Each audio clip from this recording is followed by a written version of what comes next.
Hello, I'm Camila, speaking from Brazil, and I'm going to talk about an analysis pipeline for child sexual abuse dataset that was produced by all those wonderful people on this slide.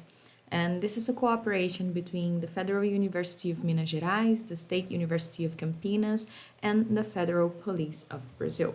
And before we start, trigger warning, I'm gonna be talking about statistics of children and adolescents who were victims of abuse. So if this may unsettle you, I advise caution.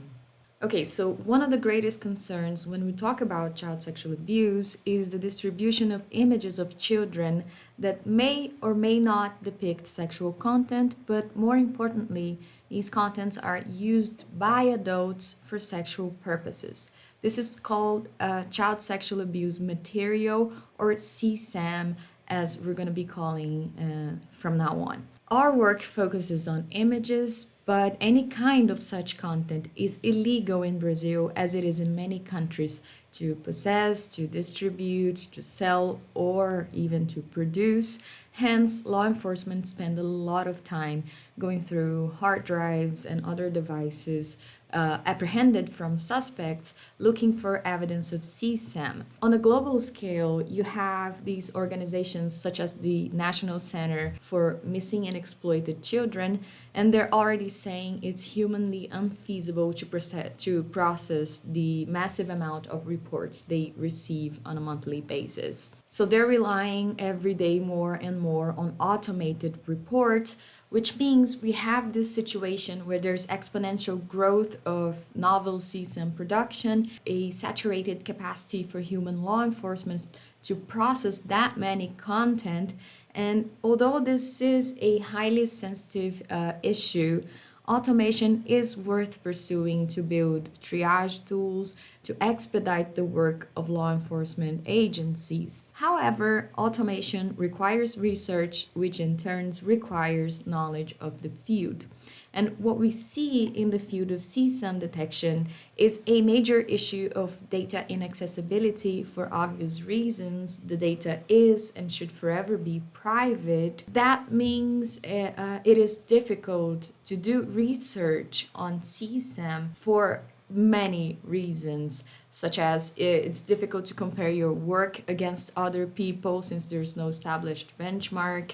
You're limited in terms of scrutinizing results, you're limited in terms of assessing data bias, and it's even hard to have ideas or insights of what solutions you can work on without ever seeing the data. So from a data science perspective, it's like working in the dark. So our question is, can we have more transparency and ultimately improve CSAM detection as a research field while guaranteeing safety and privacy for victimized children and adolescents? And if you read other works from the field of CSAM detection, you see that researchers, they usually partner with local law enforcement agencies to access a sample of real CSAM data, either for training their models or just for testing.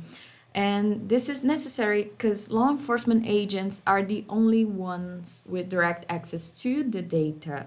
So our way of making the field of CSAM detection more accessible to other researchers is inspired by works that deal with dataset documentation, such as the Data Nutrition Project, which focuses both on dataset description and general visualizations of attributes, and Google Know Your Data, which is an amazing reference because they bring this broad set of attribute visualizations. And we're proposing this analysis pipeline to inspect and document such datasets like CSAM datasets, extracting only aggregated statistics from automatic sparse features. And those are all important keywords because when we say aggregated, we mean that we don't want to disclose data on individual samples.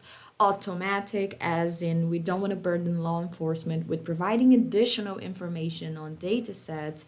Of course, we do have to assess the relevance and quality of automated signals, which is our focus with this work. And finally, sparse. It's actually really important because we don't want dense information from images that may overexpose their content. So we have a couple of specific goals to pursue. First, which attributes are relevant in terms of indicating the presence of CSAM and can be automatically extracted. And after, how can we safely present a comprehensive set of visualizations? In terms of choosing which attributes are relevant, we provide this brief survey of what image features both computer science researchers and law enforcement usually rely on. And we ended up with these 5 macro categories of attributes, including demographic information such as age, skin tone, gender presentation. We have pornography detection, contextual features such as scenes and objects, image quality assessment, and metadata from files derived into dozens of attributes which we can visualize. And second, we extended on the idea behind dataset nutrition labels, providing 4 types of visualizations. First, the general distribution of attributes, of features, the most basic type of visualizations. Then we have disaggregated distributions. We can split the data by up to 3 attributes by leveraging facet plots and color coding, such that we can easily compare different subsets of the data.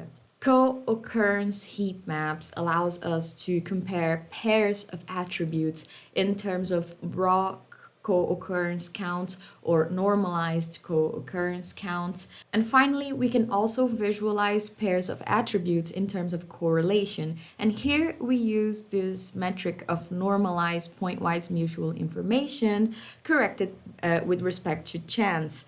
In this way, we can assess data bias more easily. We can see which kinds of relationships are statistically significant. Our goal in the long run is to provide a freely available interactive tool allowing researchers to inspect this comprehensive set of visualizations. And since the whole process can be automated, it can be easily performed on any dataset. We provide a case study on RCPD, this region-based annotated child pornography dataset, which is one of the few benchmarks for CSAM detection. And by the way, it is available. If you want to submit a model for testing, please do. This dataset, it has such a fine-grained specific set of annotations, and still it is private. So my question is, how can we add more transparency to the field? Like, what kind of information can we actually release, right? So the first thing we needed to see is making sure that automatic signals were reliable. RCPD provides labels mainly for demographic attributes, and indeed automatic signals were able to grasp accurate tendencies for perceived gender, which is mostly female, number of people, number of faces, they all match the provided labels. And we had this very interesting measure of skin tone. And we could see that there is an important distinction between reports of child sexual abuse in Brazil and child sexual abuse material also apprehended in Brazil. Because although child abuse victimizes mostly Black children, child abuse material, it's incredibly biased towards light-skinned individuals. And by speaking to a forensic expert, they mentioned that CSAM apprehended in Brazil it usually appears foreign in nature, which might explain this distinction. And it highlights the importance of inspecting CSAM data instead of relying on assumptions or on related knowledge. Regarding pornography, we could also see a strong relation between labels and automatic signals, indicating automatic signals are trustworthy for aggregated statistics. However, age estimation was an issue.